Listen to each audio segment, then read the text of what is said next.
If you wanted to put money into a pension for your child, which Junior SIPP or JSIPP would be the best to go with right now? We've scoured the World Wide Web with a detailed list of criteria, judging each account available to you at the time of this video being made. So now all you have to do is watch along and see if one of our picks could be a good option for you.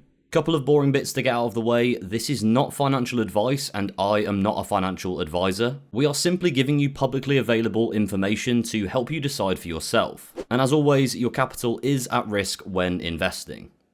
To give you a brief overview, a JSIPP is a pension product that you can use to put money away for your child before they reach 18, at which point they will inherit the account as a regular SIPP. At the time of recording this video, you can put up to £2,880 into a JSIPP every year, and the government will add a 20% bonus on top of that, bringing the total amount that you can invest up to £3,600.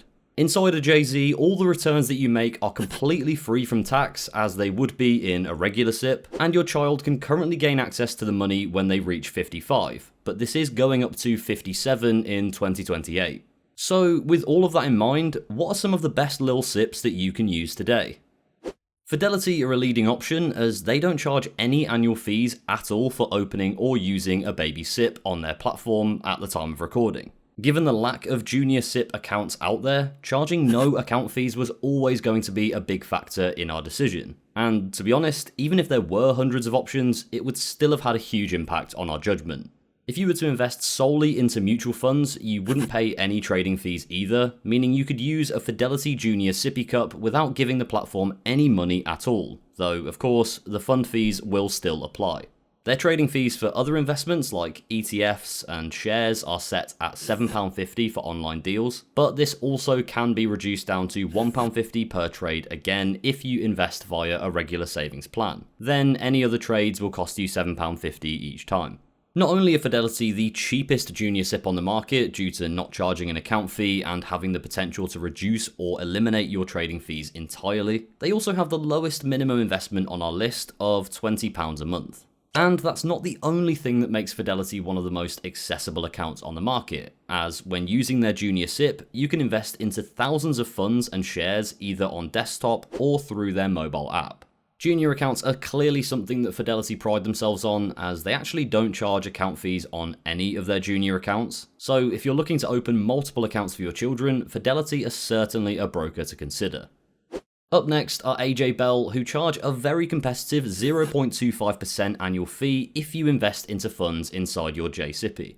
If you were to invest into shares, you would still pay 0.25% a year, but this fee is capped at £10 per month, so is much better for larger balances. With that being said though, you can gain access to discounts on your account fees and trading fees if you either trade frequently or have a balance of £250,000 or higher. But seeing as the maximum amount you can put into a junior SIPP is £3,600 a year before your child reaches 18, it might take a while before you hit that threshold.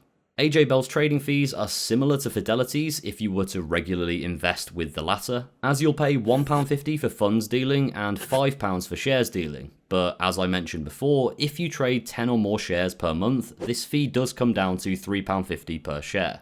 You also have over 2,000 funds and shares to choose from, and again, you have the flexibility of accessing your junior SIPP on desktop or mobile. Their minimum investment currently sits at £25 a month too, so much like Fidelity, this account is very accessible. Of course, fees aren't everything, but having no account fees to pay was the main reason we put Fidelity ahead of AJ Bell on our list. But you might prefer one broker over the other for different reasons, so always make sure to do your own research before investing your money, especially when it's for your kids.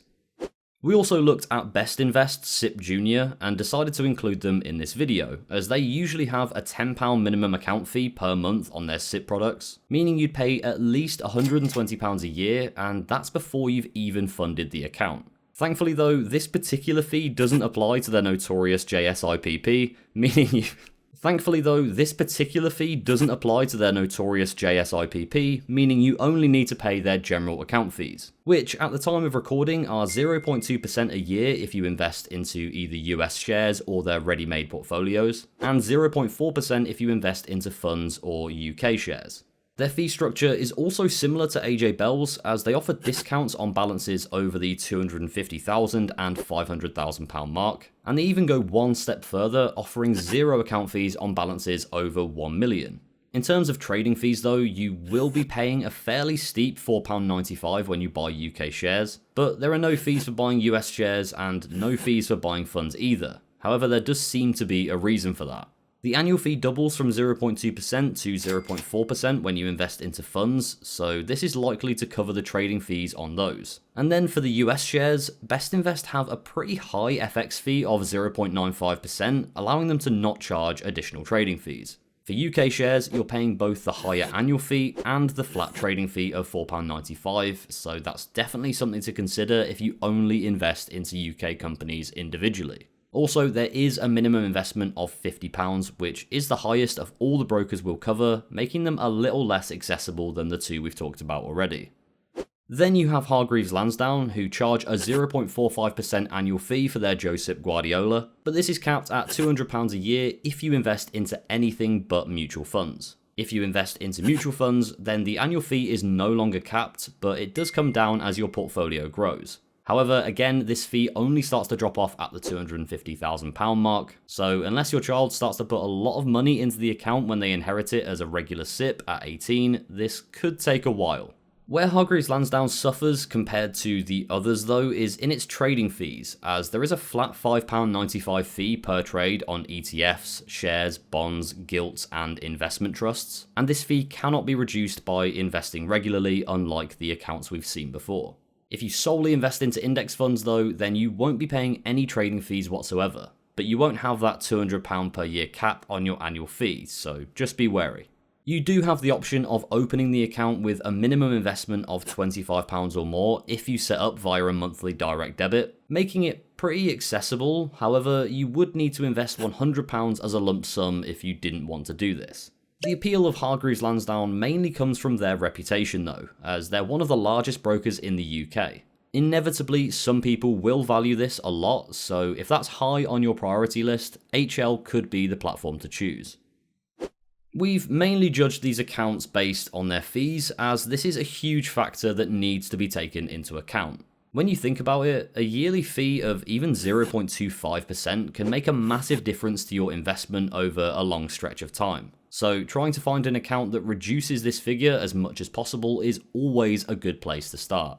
But that doesn't mean that fees are the only thing that you should take into account. You might have a completely different set of reasons for choosing one broker over another, and that's why the brokers that we've spoken about today are not recommendations. We're just trying to give you all the information you need to make an informed decision. We actually have a free comparison tool that might help you narrow things down a bit further, so I'll link that down in the description below. If you're unsure which junior account type is best to go with, I've put a video on screen now that breaks down the different ways you can invest on behalf of a child.